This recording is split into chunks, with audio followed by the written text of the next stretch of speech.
Hi guys. For you it is Wednesday or it's Thursday, but for me it is Taco Tuesday and it's Cinco de Mayo. So as soon as I'm done making this video, you know I'm about to stuff my face with all of the tacos. Before we get started, we need to talk about taking your notes.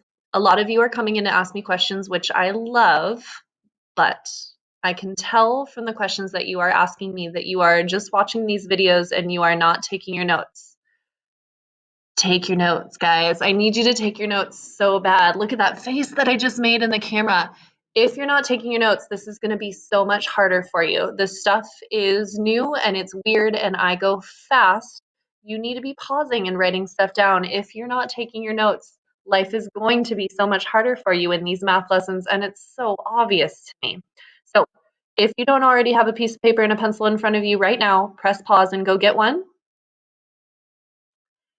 In your notebook, because we're taking notes, we're going to review what we've learned these past few lessons. So let's start by looking at this list of data. This is a question that I asked Instagram, and you guys, I took the first 10 or 11, I can't remember how many pieces of data. Go ahead and write this question down and then start ordering it from least to greatest. I will help you in this first example, but in the next example, it's all going to be for the Edpuzzle, and I'll be able to tell whether or not you're taking your notes. So before we can do anything, we need to order from least to greatest. Here's how I order things from least to greatest. 0, 1, 2, 4, 0, 1, 2, 4, 5, 5, 7, 9, 9, 12, 27. Let's see, I asked 1, 2, 3, 4, 5, 6, 7, 8, 9, 10, 11. 1, 2, 3, 4, 5, 6, 7, 8, 9, 10, 11. So that I had 11 pieces of data to begin with, and I still have 11 pieces of data now, which is good news.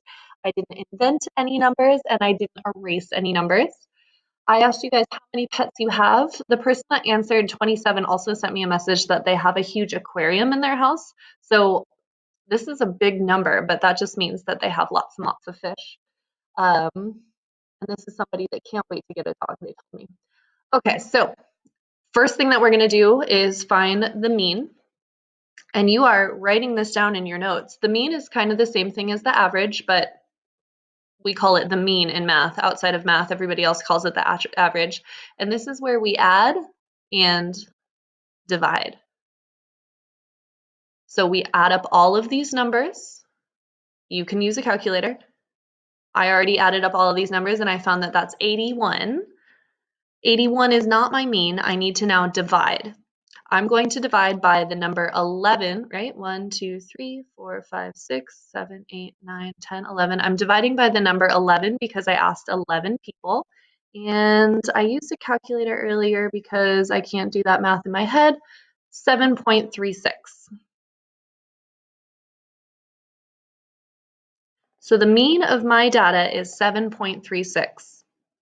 7.36. On average, students in my class or students that answered the Instagram have had somewhere between 7 and 8 pets.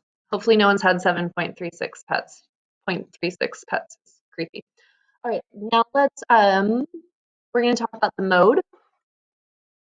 The mode is the number that you see the most. Sometimes you can have no modes, sometimes you can have lots of modes, or sometimes you can just have one mode. Here we have two modes. There are two numbers that we see the most. We see the number 5 2 times, and we see the number 7. So we have two of them. We have 5 and 7 here. Oops, make sure that looks like a 7. We're also going to find the range, which is different than the interquartile range. The regular range is just the maximum minus the minimum. So here my maximum is 27 and my minimum is 0, so I'm going to do 27 minus 0. The range of these numbers is 27. Make sure that you have this written down. If you need to, you can press pause and get the rest of it written down if you are confused or if you have questions about any of these things I've just found, please come ask me questions. Now we're going to work on finding the measures of variation, which means we're going to find the Q1, lower quartile or the first quartile. We're going to find the median, and we're going to find the upper quartile or the third quartile or the Q3. Make sure that you always have your numbers in order from least to greatest. The median, remember, this is the middle number. So if I'm looking for the middle number here, I'm going to cheat and use my highlighter and kind of work my way in.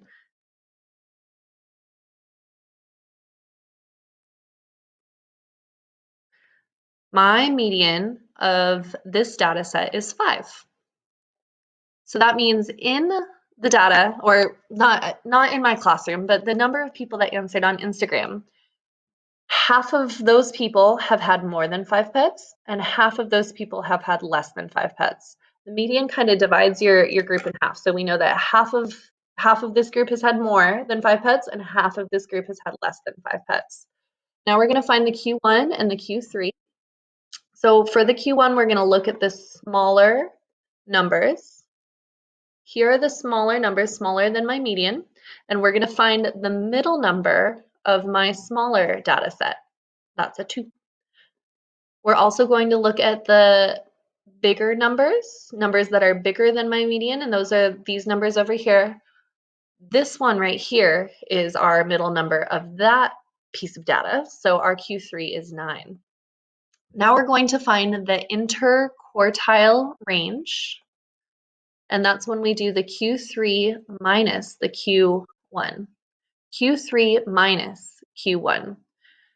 So our interquartile range here is, I should show my work, 9 minus 2, which makes our interquartile range 7. We're going to do even more work now to find if we have any outliers. To find if we have outliers, remember, outliers are numbers that don't really match the rest of your data. They could change your mean a lot, and they just don't really fit in with the rest of the data. So we're checking to see if we have any numbers on the lower side that don't fit or any numbers on the higher side that don't fit. I'm thinking 27 will be an outlier, but I haven't checked yet, so I'm not sure. But just from looking at it, it doesn't look like 27 really matches the rest of our numbers. To find if we have any outliers, I'm going to take my IQR and we're always going to multiply that by 1.5. So 7 times 1.5 is, hopefully I did this right in my head, 10.5.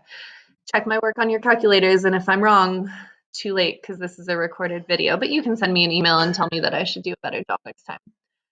Okay, so I'm going to do my Q1 minus 10.5. I'm also going to move my face over here, do the Q3 plus 10.5. If I have numbers that are 10.5 less than my Q1 or 10.5 greater than my Q3, it's out of the rest of our data set. It doesn't make sense. So let's take a look. My Q1 was 2. 2 minus 10.5. Well, 6th graders, we haven't learned about negative numbers yet, or we haven't learned how to add and subtract, but we can tell that this is going to be a negative number. Do you have any negative numbers? Nope. So we don't have any outliers on the lower side of our data. The number 0 fits in with everything else that we have here. Same with the numbers 1 and 2. All of these numbers make sense with our data. Let's see if we have any outliers. On the higher side, my Q3 was 9. 9 plus 10.5, remember to line up those decimals. This is 19.5. So if we have any numbers higher than 19.5, it's an outlier. Do you guys see any numbers higher than 19.5? I almost waited for you to respond. We do have a number that's higher than 19.5, and that's 27. So this means that 27 is an outlier. So we're not calling that person a liar. It's just data that doesn't really match the rest of our data set. It's spelled L-I-E-R, not A-R. If you have questions or if you didn't write this down yet, pause and then come into a Google Hangout and ask me questions. And if not, I want you guys to look at this problem. This is how many windows you have in your house. Some of you on Instagram answered that you were too lazy to get up and count. Too lazy to get up and count? Are you serious? Because we're in quarantine. What else are you doing? Get up. Go count. You saw the answer there already. What is that the answer for, though? So, how many windows are in your house? We're going to start by finding the mean. For the first question in your ed puzzle, I need you to go find the mean. Go ahead. Once we add all of these up, you should have gotten 150. That's what that was for, so that way I didn't forget I did my math beforehand. If you answered 150 though, you were incorrect. 1, 2, 3, 4, 5, 6, 7, 8, 9, 10. Hopefully you didn't divide by 11. Here we have 10 pieces of data, so you should have divided by 10. Your mean is 15. Next, I need you to find the mode. Go ahead and find the mode. Here we only have one mode, and that's 18. Next, you're going to find the range. Go ahead and find the range.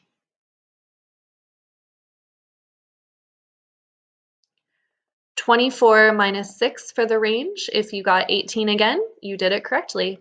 Of course, if you have any questions or if you're getting these problems wrong, I want you to come ask me about it in the Google Hangout. All right, so here's the next part.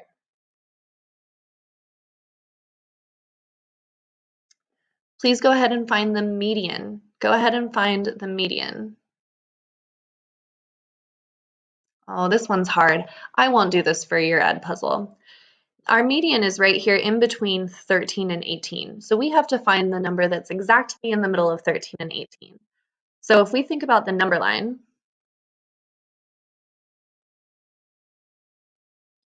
this is kind of what the number line would look like. Maybe you can picture it above my head behind Grandpa Einstein in my classroom. Do you remember what my classroom looked like? I don't. It's been too long. Anyways, here we are in the number line. We're trying to find the number exactly in the middle of 13 and 18. It's going to be the number right in the middle of 15 and 16. So our median here is 15.5. If you have questions about that, please come talk to me. Your job in the ed puzzle, find our first quartile. First quartile is 10. Find the upper quartile or the third quartile.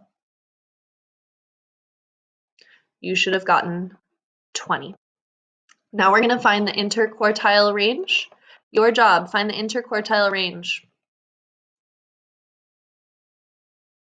The interquartile range is Q3 minus Q1, which is 20 minus 10. So if you got 10, you did it right. Last thing, we are going to see if there are any outliers. What number should I multiply my IQR by? What number should I multiply my IQR by?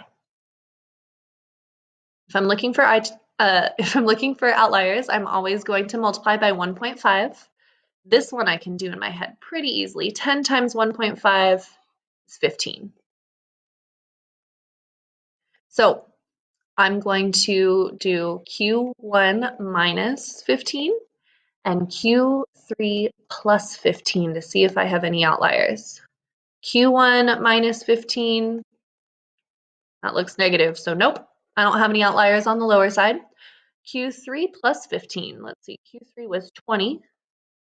20 plus 15 is 35.